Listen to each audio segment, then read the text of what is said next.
सोलापूर विधानसभा निवडणुकीत भारतीय जनता पार्टी महायुतीला मिळालेल्या अभूतपूर्व यशानंतर आता कोण कोण मंत्री होणार याकडे सर्वांच्या नजरा लागल्या आहेत। सोलापूर जिल्हा हा या विधानसभा निवडणुकीत काँग्रेस मुक्त झाल्याचे पाहायला मिळालं। भारतीय जनता पार्टीचे तब्बल 5 आमदार या जिल्ह्यात निवडून आले आहेत।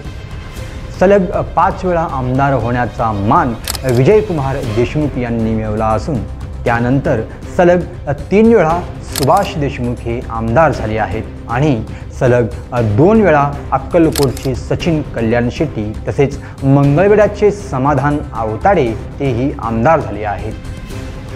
यापूर्वी आमदार विजयकुमार देशमुख आणि आमदार सुभाष देशमुख यांना मंत्रिपद मिळालं आहे। आता या दोघांमध्ये भाजप कोणाला मंत्री करणार याची उत्सुकता लागली आहे।